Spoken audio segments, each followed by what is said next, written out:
Hello students, how are you? Welcome to my YouTube channel Pankaj physics Gulati. Students, आपको इस channel पर ना केवल graduation and post graduation physics के टॉपिक्स की सबसे आसान एक्सप्लेनेशन देखने को मिलती है, बल्कि आपको साथ के साथ ये भी बताया जाता है कि आपको एग्ज़ाम में क्या और कैसे लिख के आना है, ताकि आप सिर्फ एक वीडियो देख के ही अपने नोट्स बना सकें और एग्ज़ाम्स में बहुत अच्छे मार्क्स ला सकें। तो स्टूडेंट्स, आज इस चैनल को सब्सक्राइब कीजिए और पाइए नोटिफिकेशन मेरी नई वीडियो का सबसे पहले। इसी कैटेगरी में आगे बढ़ते हुए आज हम बात करेंगे MSc physics semester 1 classical mechanics के एक और इम्पॉर्टेंट टॉपिक के बारे में, जिसका नाम है साइक्लिक और इग्नोरेबल कोऑर्डिनेट्स।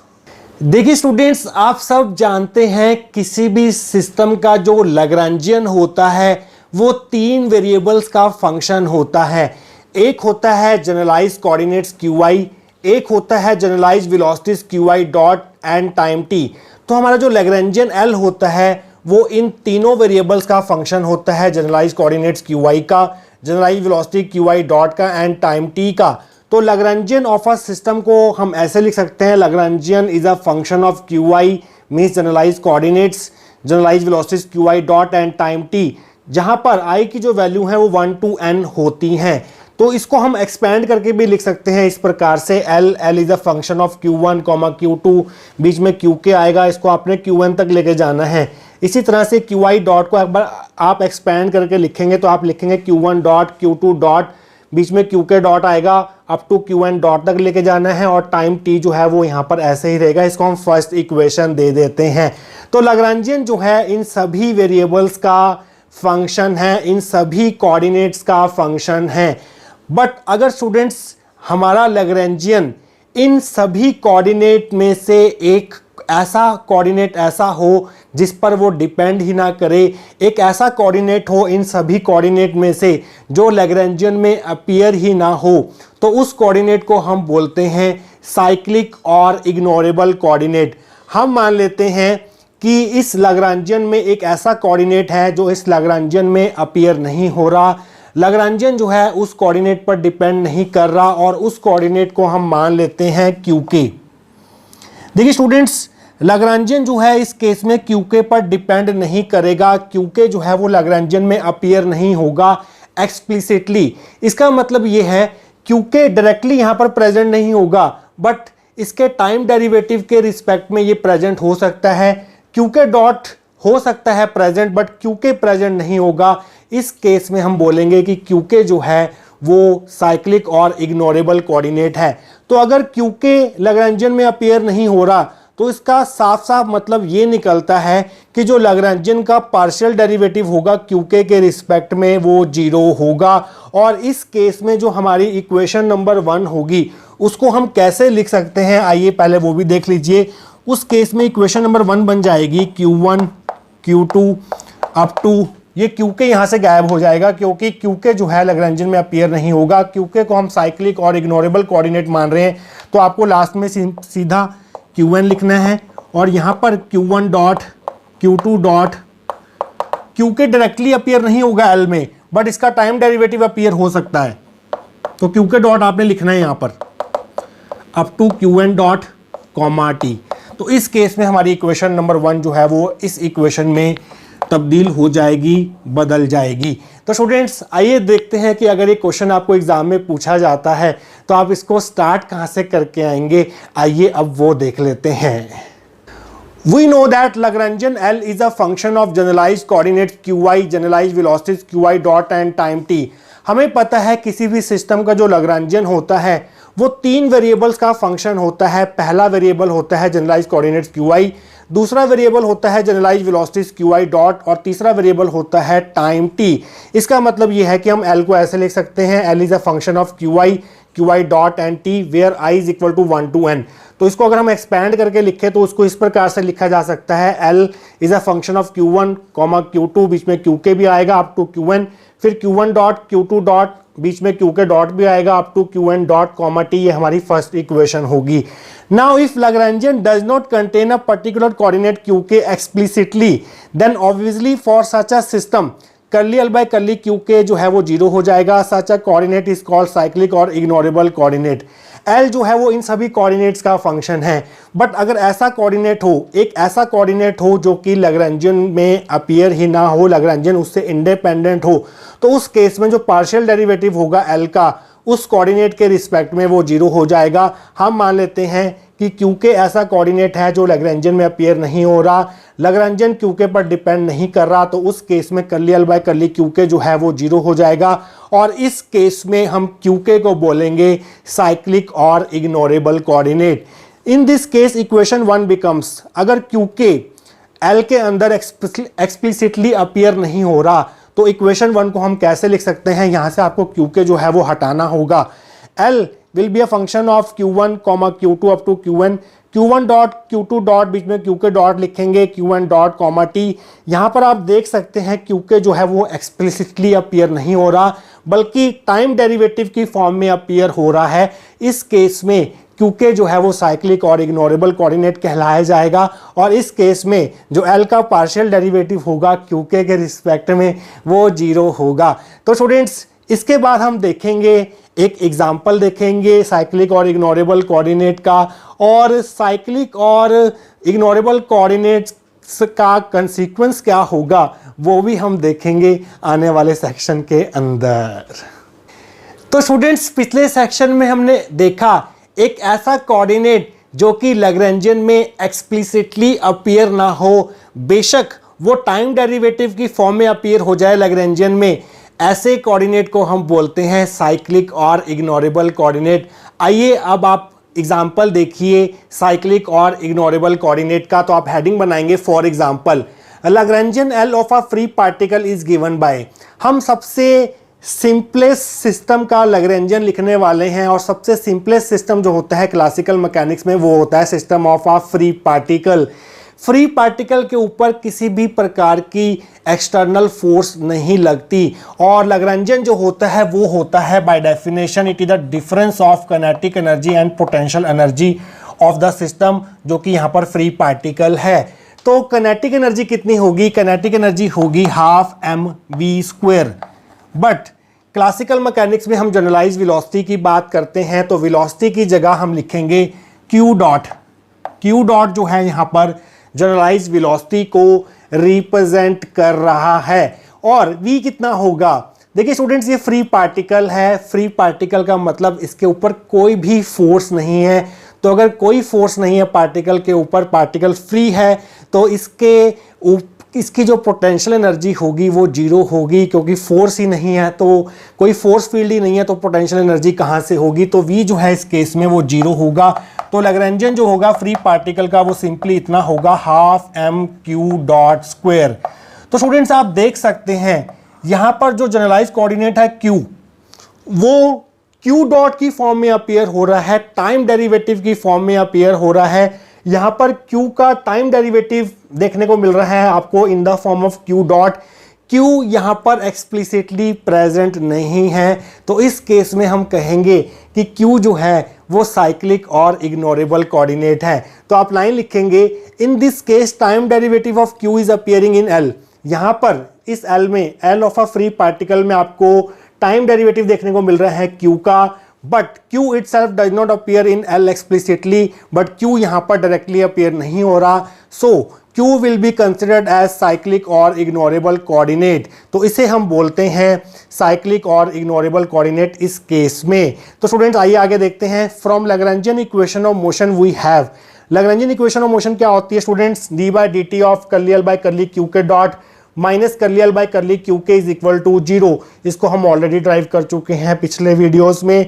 अगर क्यू के हमारा साइक्लिक कोऑर्डिनेट है, क्यू के अगर एल में अपीयर नहीं हो रहा है, क्यू के अगर एल में से गायब है, एल क्यू के पर डिपेंड नहीं कर रहा है, आप कुछ भी बोल सकते हैं इस प्रकार से, तो उस केस में जो पार्शियल डेरिवेटिव होगा एल का वो क्यू के रिस्पेक्ट में वो 0 हो जाएगा।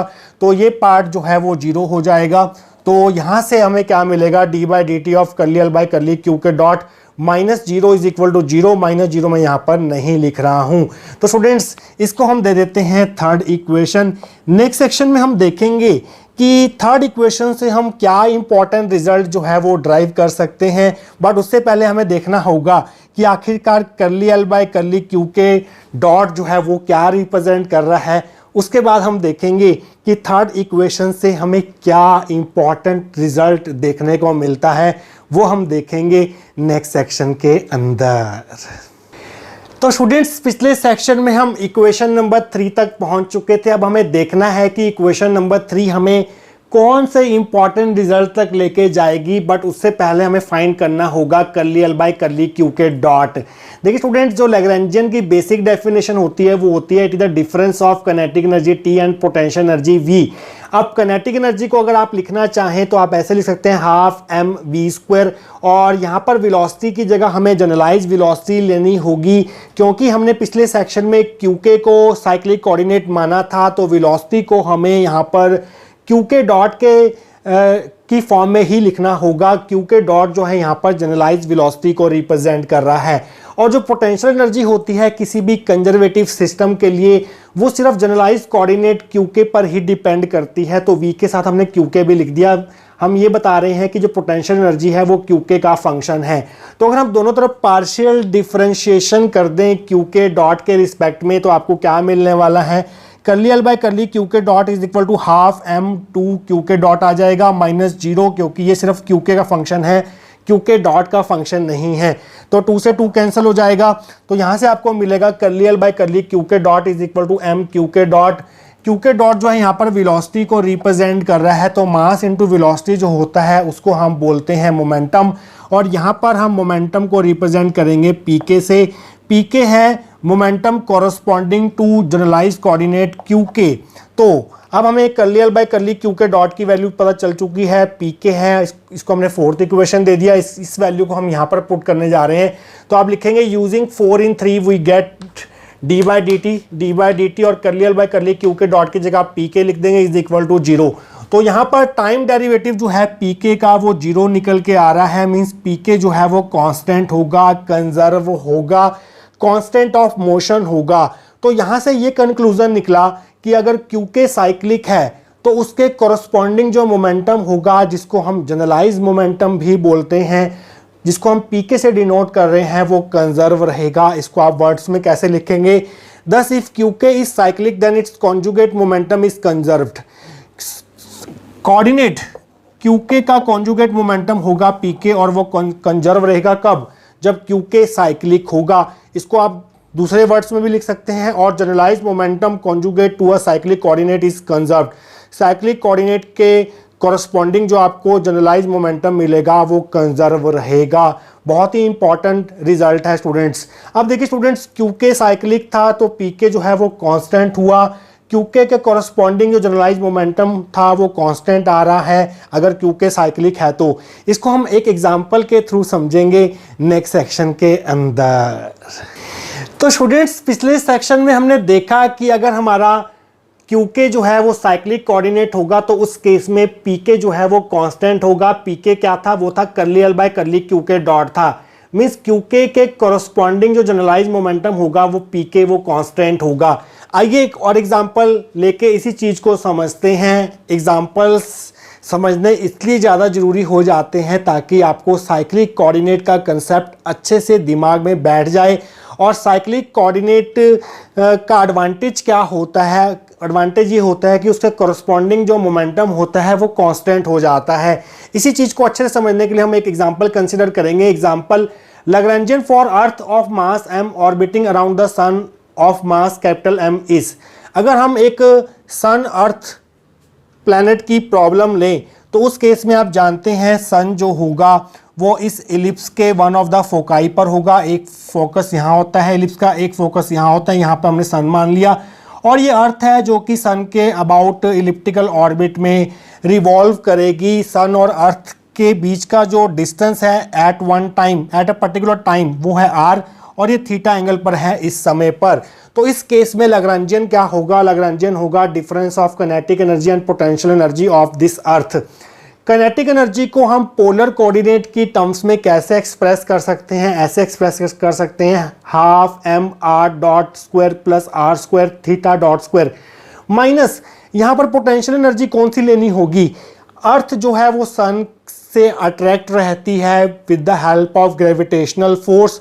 तो यहाँ पर हमें लेनी होगी कौन सी एनर्जी, ग्रेविटेशनल पोटेंशियल एनर्जी लेनी होगी, जो कि होती है -g mass of the sun, mass of the earth divided by distance between sun and earth. तो ये होगी हमारी gravitational potential energy. Negative sign इसलिए लिया है क्योंकि ये अट्रैक्टिव फोर्स से एक दूसरे से जुड़े होंगे, सन एंड अर्थ। तो माइनस माइनस हो जाएगा यहाँ पर प्लस।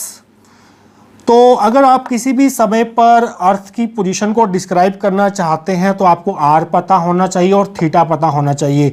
तो आर और थीटा यहाँ पर जनरलाइज कोऑर्डिनेट्स हैं, पर इन दोनों में से साइक्लिक कौन सा होगा ये आप लैग्रेंजियन देख के डायरेक्टली बता सकते हैं। देखिए स्टूडेंट्स, यहाँ पर आर अपीयर हो रहा है, आर डॉट भी अपीयर हो रहा है, बट यहाँ पर सिर्फ थीटा डॉट अपीयर हो रहा है। थीटा यहाँ पर आपको अपीयर होता हुआ नहीं दिखाई दे रहा है। टाइम डेरिवेटिव प्रेजेंट है थीटा का, थीटा डॉट प्रेजेंट है, बट थीटा प्रेजेंट नहीं है एक्सप्लिसिटली, तो थीटा यहाँ पर साइक्लिक कहलाया जाएगा। Here time derivative of theta is appearing in L.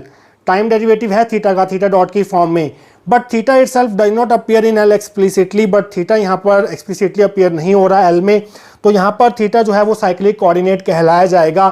तो इस इक्वेशन को देखते हुए अगर हम इक्वेशन लिखना चाहें, क्यू के साइक्लिक था तो curly L by curly Q के डॉट जो है वो पी के बराबर आ रहा था, तो इस केस में हमें कर्ली एल के नीचे क्या लेना होगा, थीटा साइक्लिक है तो यहाँ पर हमें लेना होगा थीटा डॉट, और थीटा के कॉरस्पॉन्डिंग जो मोमेंटम होता है वो होता है एंगुलर मोमेंटम, जिसको हम पी थीटा से डिनोट करते हैं, और वो यहाँ पर कांस्टेंट होगा।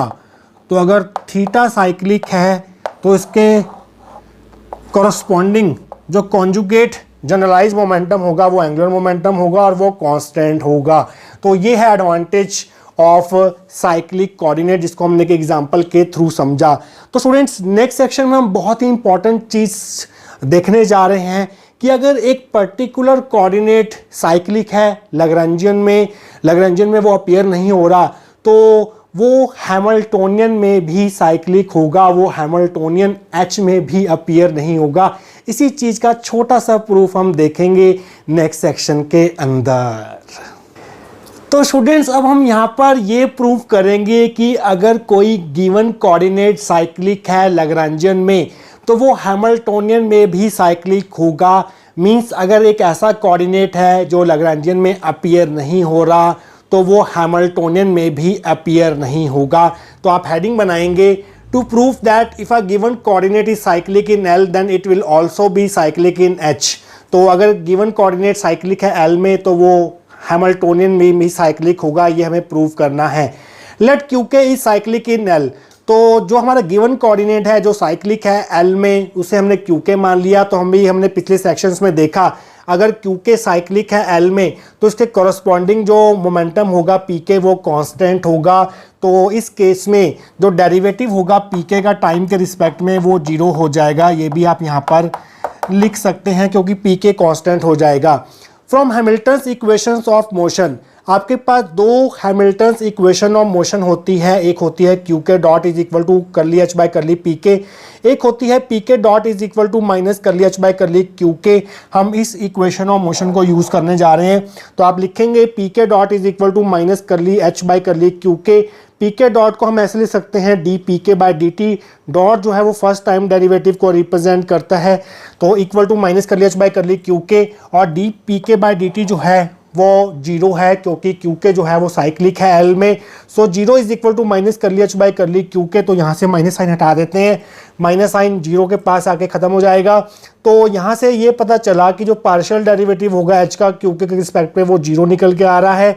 मीन्स क्यू के जो है वो एच में अपीयर नहीं होगा। इसका मतलब ये है अगर क्यू के एच में अपीयर नहीं हो रहा तो मीन्स क्यू के जो है वो साइक्लिक होगा एच में भी। तो ये लाइन आप लिखेंगे, Thus QK will not appear in H and QK will be cyclic in H। तो इस रिजल्ट से हम ये कंक्लूजन जो है वो निकाल सकते हैं। तो एक कोऑर्डिनेट जो L में साइक्लिक होगा वो हमेशा साइक्लिक होगा H में। तो स्टूडेंट्स, इसके बाद हम एक इम्पॉर्टेंट चीज़ देखने जा रहे हैं कि जो साइक्लिक कोऑर्डिनेट का एडवांटेज है वो लैग्रेंजियन फॉर्मूलेशन में इतना नहीं है जितना कि वो हैमिल्टोनियन फॉर्मूलेशन में होता है। इसके पीछे कारण क्या है ये हम जानेंगे last section of this topic के अंदर। तो स्टूडेंट्स अब हम देखेंगे कि साइक्लिक कोऑर्डिनेट्स का लैग्रेंजियन फॉर्मूलेशन में इतना ज़्यादा प्रॉफिट हमें नहीं मिलता जितना कि हैमिल्टोनियन फॉर्मूलेशन में मिलता है। आइए देखते हैं कैसे। The use of cyclic coordinates is not much profitable in Lagrangian formulation. Lagrangian formulation में साइक्लिक कोऑर्डिनेट्स का यूज जो है वो हमें इतना फ़ायदा नहीं देता। क्यों नहीं देता, आइए उस पर नज़र डालते हैं। That is, even if qk does not appear in L explicitly, but its time derivative, that is qk dot, will appear, so consideration of qk is inevitable। कहने का मतलब क्या है, पिछले हमने एग्जाम्पल्स देखे, हमने देखा था कि अगर qk साइक्लिक हुआ तो वो लैग्रेंजियन में अपीयर नहीं होगा, बट स्टूडेंट्स qk का time derivative means qk dot जो है वो लैग्रेंजियन में अपीयर होगा ही होगा। qk खुद मौजूद नहीं होगा बट qk का टाइम डेरिवेटिव मौजूद होगा लैग्रेंजियन में। अगर qk का टाइम डेरिवेटिव फाइंड करना है तो आप कैसे फाइंड करोगे, जब आपको qk पता होगा तभी तो आप करोगे। मीन्स qk को ना चाहते हुए भी आपको कंसिडर करना ही होगा। qk जो है वो बिन बुलाए मेहमान की तरह आपको उसकी खातिरदारी जो है वो करनी ही होगी, क्योंकि qk डॉट आपको देखने को मिलेगा लैग्रेंजियन में इवन इफ qk अगर साइक्लिक हुआ भी तो इसलिए लैग्रेंजियन फॉर्मूलेशन में साइक्लिक कोऑर्डिनेट जो है वो हमें इतना प्रॉफिट नहीं देते जितना वो हैमिल्टोनियन फॉर्मूलेशन में देते हैं। आइए देखते हैं कैसे। However the use of cyclic coordinate is very much profitable in Hamiltonian formulation. Hamiltonian formulation में हमें साइक्लिक कोऑर्डिनेट का ज़्यादा फायदा होता है। As if the coordinates is cyclic then it would reduce the number of variables by 2 in H। क्योंकि अगर Hamiltonian में एक भी कोऑर्डिनेट अगर साइक्लिक हुआ तो उस केस में हैमिल्टोनियन में जो नंबर ऑफ वेरिएबल्स होंगे वो 2 से कम हो जाएंगे, तो आपको सिस्टम को सॉल्व करना ज़्यादा इजी रहेगा। आइए देखते हैं कैसे। हमें पता है हैमिल्टोनियन जो है वो जनरलाइज्ड कोऑर्डिनेट QI के साथ साथ जनरलाइज्ड मोमेंटम पी का भी फंक्शन होता है, जहाँ पर i होते हैं 1 to n। तो अगर हम इसको एक्सपैंड करके लिखें तो हमें मिलेगा h is a function of q1 q2 up to qn से अगला वाला भी कोऑर्डिनेट हमने लिख लिया जो कि होगा qn-1। इसी तरह से p1 p2 से लेके pn से अगला भी हमने कोऑर्डिनेट लिख लिया pn-1। तो n number of generalised coordinates हैं और n number of generalised momentum है। तो यहाँ पर टोटल नंबर ऑफ वेरिएबल्स कितने हो गए, वो हो गए n + n 2n वेरिएबल्स हो गई। बट अगर इनमें से एक भी कोऑर्डिनेट अगर साइक्लिक हुआ तो हमारे पास नंबर ऑफ वेरिएबल जो हैं वो रिड्यूस हो जाएंगे बाय 2। तो आपको जो नंबर ऑफ वेरिएबल देखने को मिलेंगे वो 2n-2 हो जाएंगे। वो कैसे हो जाएंगे ये हम देखेंगे नेक्स्ट सेक्शन के अंदर। तो स्टूडेंट्स पिछले सेक्शन में हमने देखा कि जो हैमिल्टोनियन है it is a function of 2n variables, n number of generalized coordinates and n number of generalized momentum coordinates. Suppose qn is cyclic, then corresponding momentum pn is equal to constant is equal to alpha से, so the above equation becomes। अगर Hamiltonian जो है वो qn पर depend ना करे, qn cyclic हो, यहाँ पर qn जो है वो h में अपीयर ना हो, तो उस केस में qn के करस्पॉन्डिंग जो मोमेंटम होगा pn वो कांस्टेंट हो जाएगा, जिसको हम अल्फा मान लेते हैं। तो इस केस में जो ऊपर वाली इक्वेशन है वो क्या बन जाएगी, यहाँ से qn गायब हो जाएगा, यहाँ से qn गायब हो जाएगा और इस pn की जगह हम लिख देंगे अल्फा। तो आपको क्या मिलेगा, h will be a function of q1 q2 up to qn-1। qn यहाँ से गायब हो चुका है, p1 p2 up to pn-1 और pn की जगह अल्फा आ गया है। तो यहाँ पर n-1 वेरिएबल्स बचे जनरलाइज्ड कोऑर्डिनेट के और n- वेरिएबल्स बचे किसके, जनरलाइज्ड मोमेंटम के। तो टोटल अब यहाँ पर जो नंबर ऑफ वेरिएबल्स रह गए हैं वो रह गए हैं n-1 प्लस n-1 जो कि हो जाएगा 2n-2। तो जहाँ पहले हमें 2n वेरिएबल्स के साथ डील करना पड़ रहा था, अब हम 2n-2 वेरिएबल के साथ डील करेंगे, जिससे हमारा काम जो है वो आसान हो जाएगा। Now we shall deal with the problem involving 2n-2 variables. Thus we can solve the problem ignoring qn. The name ignorable coordinate is justified. तो हम अब अपनी प्रॉब्लम को बिना qn को कंसिडर किए ही, बिना qn की बात किए ही सॉल्व कर सकते हैं। इसलिए साइक्लिक कोऑर्डिनेट को हम इग्नोरेबल कोऑर्डिनेट बोलते हैं और इसे इग्नोर किया जा सकता है। तो तो स्टूडेंट्स ये था ऑल अबाउट साइक्लिक कोऑर्डिनेट्स, उनके एग्जांपल्स, उनके कंसिक्वेंसेस, उनके इंपॉर्टेंस। तो स्टूडेंट्स आई होप आपको आज का टॉपिक जो है वो अच्छे से क्लियर हुआ होगा। मिलेंगे किसी और important topic of classical mechanics के साथ। Till then take care.